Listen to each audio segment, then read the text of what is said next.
thing going on here. It's really nice to sort of see this. I didn't expect all of that. I love these sort of spontaneous pitches, and what an amazing space we're in.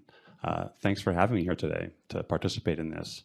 I'm not looking for a job. I have one now, but I know if I get fired and where to come. I have been fired many times. So I'm going to just share a perspective today about the creator economy, this sort of marriage of creativity and social media that I've been knocking around for a long time now. This is the first time I'm sort of sharing some of these thoughts that have been percolating for me for many, many years. So be kind if they're a little bit rough on the edges, but this seems like a good place to try something out for the first time. And it's really born of kind of my own journey, starting a long, long time ago. And I think that the creator economy is a really important thing to think intentionally about. I don't think it's just a business sector or even like a new place for a creative outlet. I think that it's more than that. It's increasingly a place where I think people are kind of appearing in the world. And sometimes it's explicit. So there are folks who they're an artist and they decide one day, I'm going to declare myself an artist. I'm going to launch a website. I'm going to set up my social media, and I'm going to try to build a business and become sort of a public performing artist. But I think that if you're someone who's taken some time to organize a set of pictures from a family vacation and curate those and write some captions and illustrate them and put them up on Instagram, and then check every 15 minutes to see who's commenting on it, like you are in the creator economy, whether you know it or not. And statistics bear this out too, but I think we are kind of increasingly, that's a place where people are sort of being seen. And we all have kind of this generative drive. Obviously, this room is full of it, but I think everyone has it. And they have a desire to make things, to be seen, to sort of have community around it, to sort of self-actualize. And sort of social media, these platforms have kind of made it possible for everyone to do that. And it's a sociological phenomenon. And right now we're just kind of tumbling into it as a society. And I think it's good to sometimes reflect and think about, like, where is it going? And what is its impact? And how does it work? So I'm just going to tell my little story of how I came here, and then leading into some ideas I have about kind of what this creator economy is, and maybe some of the concerns around it and things we should be thinking about. So I'm a musician by trade. I'm a pianist. I began playing piano when I was very, very young, 6 years old actually. Learned jazz piano when I was a little kid, and fell in love with music and really sort of dove into it. And when I graduated college, I went to Stanford as an undergrad, and I knew I wanted to sort of be a musician. I wasn't sure I'd support myself, so I started a bunch of odd jobs. And actually, my first gig after college was a nanny. Actually, manny is the correct word for that. I was a manny for 5 years. That was my job, and my life consisted of getting up in the morning, sitting down at a piano, playing from about 8 or 9 in the morning until 2 in the afternoon, and then going to pick up these two young kids that I took care of and hanging out with them and help make sure they did their homework and making dinner for the family, and then going home that evening and getting back on the piano and playing until I went to bed. So I was playing piano 8, 9 hours a day and hanging out with kids, which was kind of a weird life. But I began playing in bands, and started touring, spent a lot of time living out of a van, traveling around California and Oregon and Washington and Colorado, kind of the Western United States. It was called the Crescent Moon Tour. A bunch of bands were on that tour, and it was fun. It was a lot to enjoy about it. It was also difficult. It was very hard to make a living doing that. And it was hard also with each passing year to sort of sustain my kind of commitment to being a musician, because I began to feel as the years went by, like kind of more and more on the margins, the sort of odd one.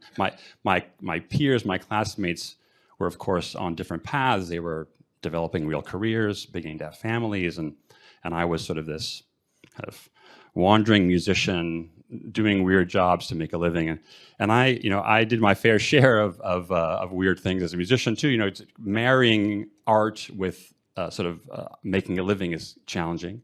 I played my fair number of weddings and bar mitzvahs, and I actually the very lowest point in my entire career was I played piano in the bar of a Holiday Inn. And one evening I was playing, and there was one guy in the bar, and he was drunk. And I was playing, and he wandered over to me, to the piano, and kind of, sat down on the piano, sort of rested his hand on the piano. I was playing in front of a giant flat screen TV, and the football scores were scrolling on this huge screen behind me. And the guy goes, "Hey, buddy, look, can you stop playing for a minute? I want to hear the football scores." Like, fuck, are you serious? He wants me to stop playing so he can hear the football scores. I had my free cheeseburger and never went back. But that was a pretty extreme version. But I think everybody here probably relates to how do you make a living? How do you sort of stay committed to this craft and not do things that sort of sap your passion for it, but also not sort of seek full-time employment, which then kind of pulls you away from it also. But I kind of connect pretty deeply with that sort of tension, and so I was part of this sort of sea of working musicians for a long time, and it was pre-internet then, but it looks a lot like it does now. The internet, yes, it's put a different sort of wrapper around it, but all the same challenges are still, I think, as true today as they has always been.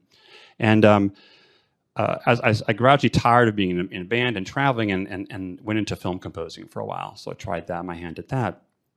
And actually, that was where the idea came for Pandora. I was actually going to ask, how many people here actually used Pandora? Excellent. All right. We're still relevant. As a composer, my job was to figure out a director's musical taste, and so we would sit down together and essentially play music for each other, and I would try to sort of listen to their feedback and understand what they were saying to me. They weren't typically musicians, so they would kind of express the song, the sort of reactions to songs, and I would try to translate that into like musicological information, so I could go back into my studio and actually turn that into a song or a piece of music that they would like. And so I thought a lot about taste and sort of the taxonomy of taste, and led to this idea that came to be called the Music Genome Project, which is this enormous musical taxonomy. It's about 420 musical attributes that collectively describe a piece of music. It's like musical DNA. And the idea that I had was, well, if I could sort of capture this information, I could maybe use math or technology to connect songs based on their musical similarity. And this was in 1999, so the very apex of the first big .com boom. And music was rushing online. It was a really exciting time for music, but there was this problem of once you're online, how do you get discovered? How do you navigate all that? And we thought, oh, maybe this could be a solution for that. So I shared the idea with a friend of mine sort of innocently, and he said, hey, that's kind of a cool idea. Maybe we could turn this into a company, and let's go see if we can raise some money. And so we did, and within a month or two, it was kind of like a sort of very suddenly I found myself with $1.5 million of money. In a small studio in South San Francisco with a handful of computer scientists building this thing from scratch, and kind of started this crazy journey. I was there for 17 years, and the first 3 or 4 years of that were unusual. We about a year in, we ran out of money, and about 40 or 50 people worked without getting paid for about 2.5 years on that project, which I learned later on is illegal in California.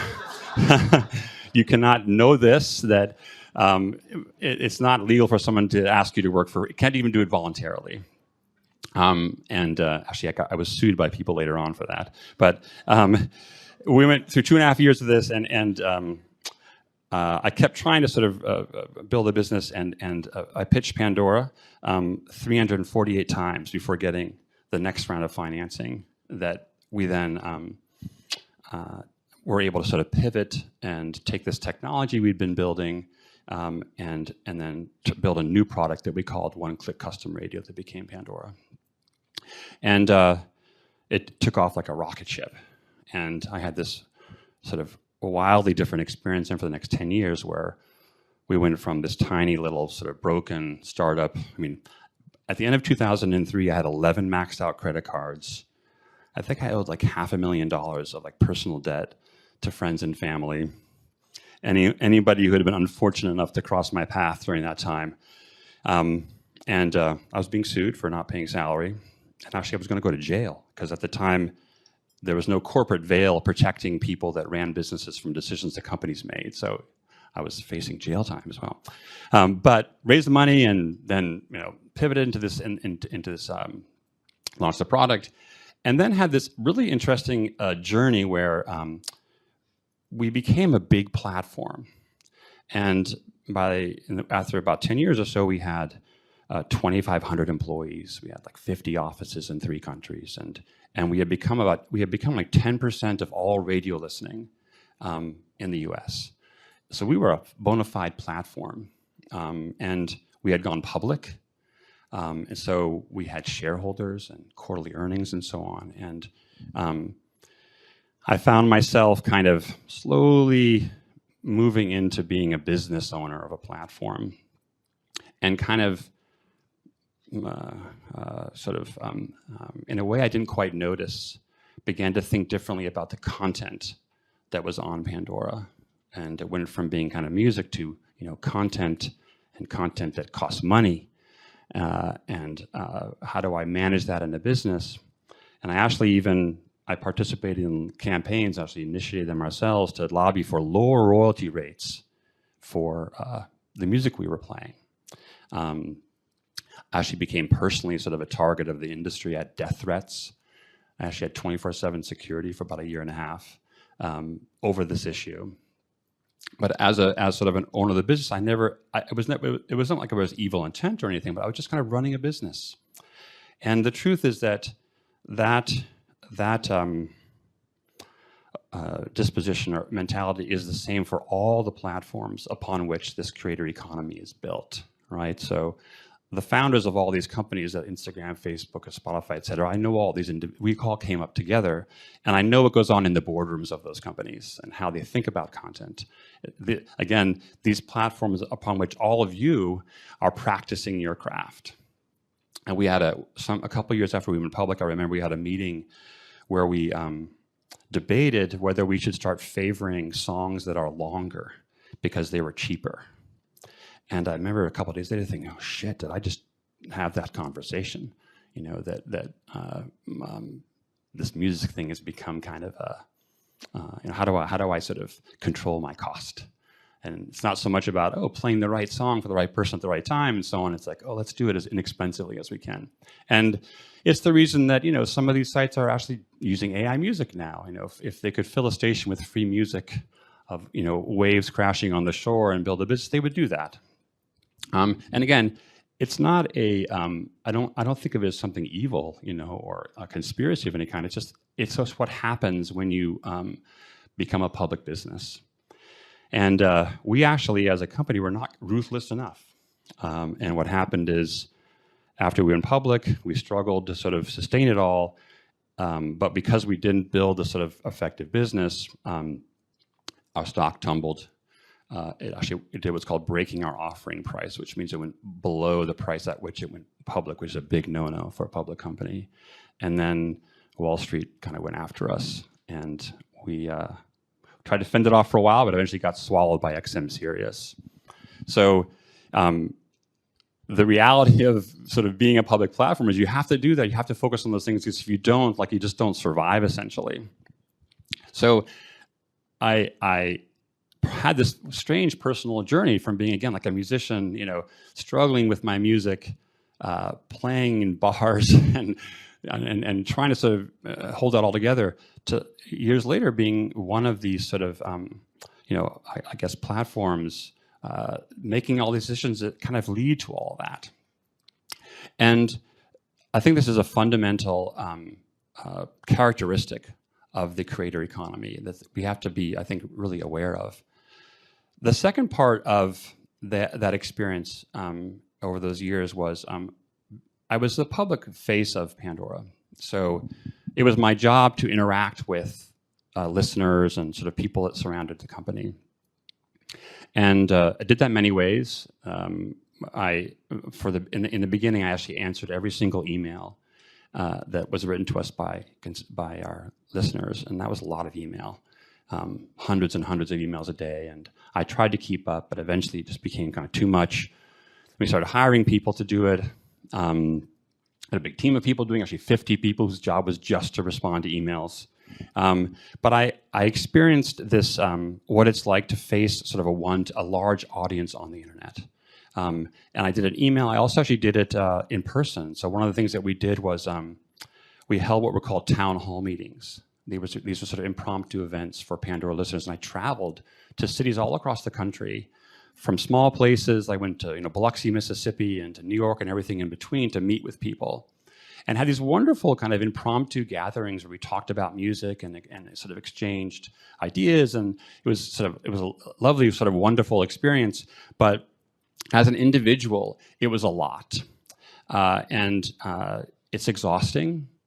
And I think an individual has sort of a certain reservoir of, I guess, intimate capacity, and when you face a large audience, it gets exhausted at some point, and you sort of start to disassociate a little bit. Like to survive that, to keep doing that, you have to kind of sort of be a more performative, and I think that is a fundamental characteristic of the internet as well, and of the creator economy. And what's happened is these platforms have launched now that are very easy for people to participate in, to join as a creator. The barrier to joining is zero. Anybody can do it now. And it means that a huge population of people are now exposed to this experience. And most people who do this now are, they're not seasoned professionals. It's a kind of first time in front of a large audience. They're not trained.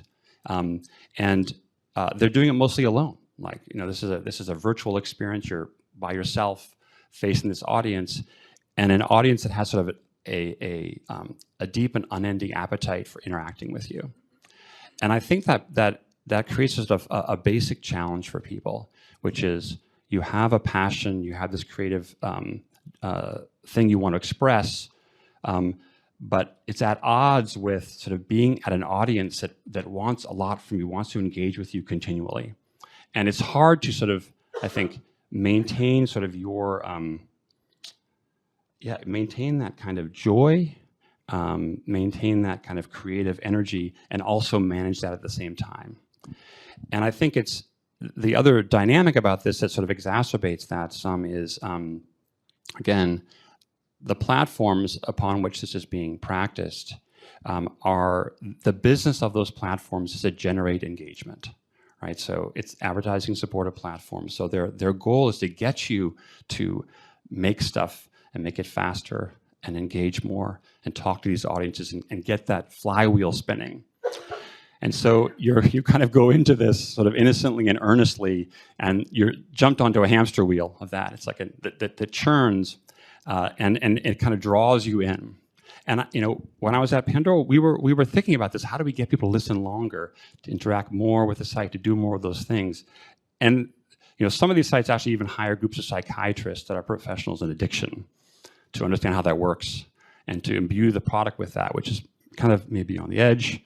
But I think it has a sort of a fundamental challenge. And I think as creators, which we think we're all kind of becoming, we have to sort of understand that.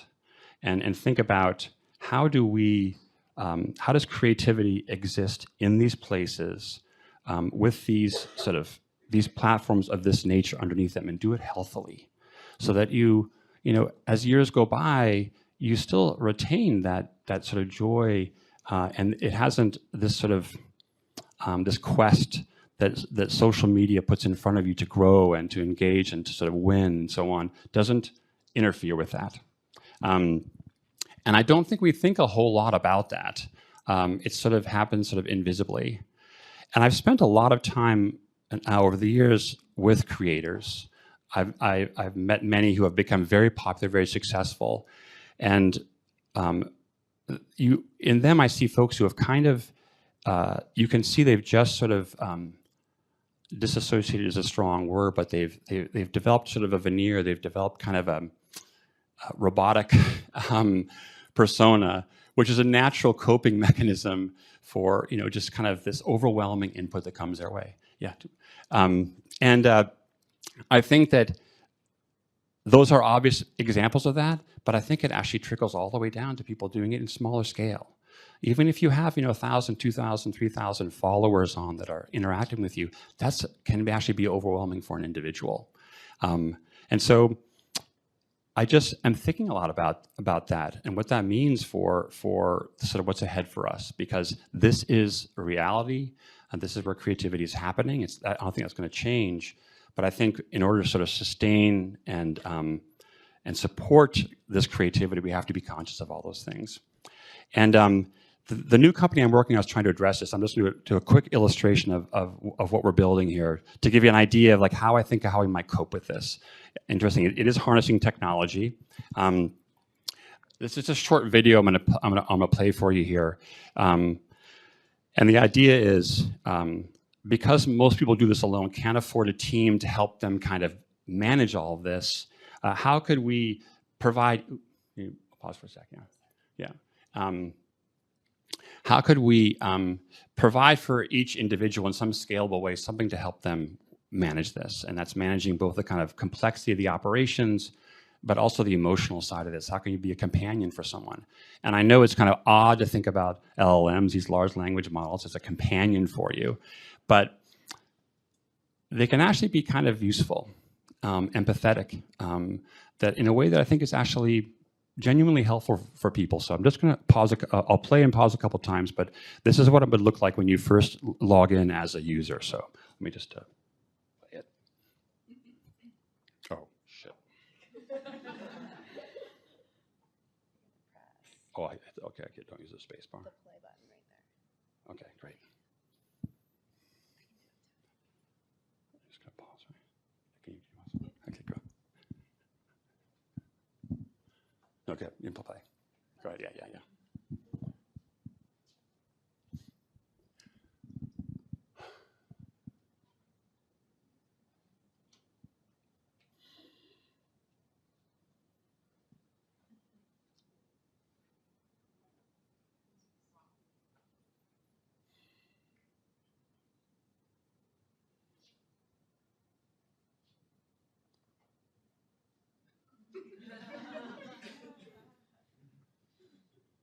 Okay, you can pause for a second.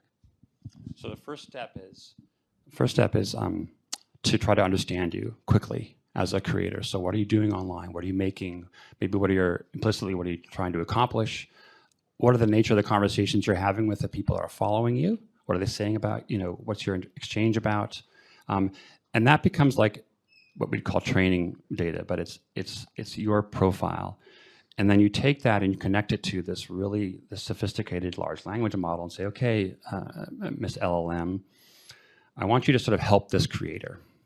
And your goal here is to help them do this with more joy, more sustainably over longer term. That's your goal. Not to make more money, build more fans. Maybe if they decide that's really what they want, you can help them with that. But the goal here is how do you help them do this sustainably over time? And then it starts to interact with you. So it might have an insight like, that you might not have noticed.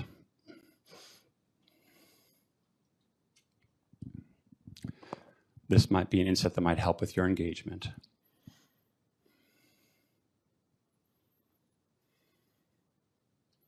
The red, of course, is the creator responding to the app.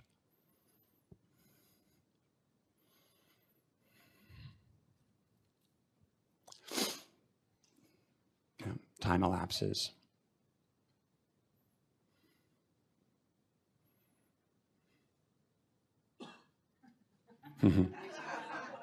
Anybody familiar with that phenomenon?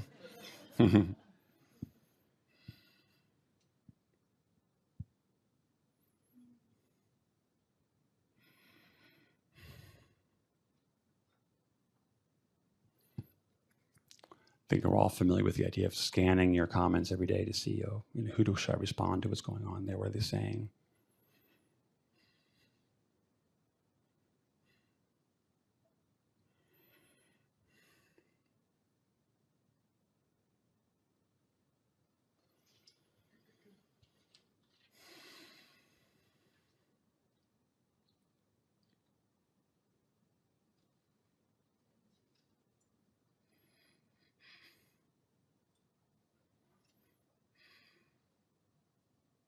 You can pause now. That's all we'll show. But so again, the idea here is that this helper will be there watching your entire life as a creator and deciding how can I be helpful in this. There's a huge surface area of how you can engage with someone. Sometimes it's kind of like being a manager. The great managers of the world, one moment they're talking about the tactics, for a musician, we're going to do this tour in these cities and these places, and we're going to charge this much for tickets. And another moment they're saying, hey, buddy, lay off the booze. That manager is kind of intercepting the information from the world, distilling it down, and saying to that person, this is what you should do next. And that's kind of the idea behind this. I'm guessing all of you at some point have sort of felt the sense of overwhelm, like, oh my God, I've got all these things I need to do. I'm not sure what to do or how to do it. Can we simplify that for you and make that a little easier? And so hopefully this would be something that might be helpful in this process. And we're just getting started on it and seeing where it takes us. So, well, thanks for indulging me with these ideas is sort of fresh out of the oven, but hopefully it's kind of at least thought-provoking for you. But yeah, thanks.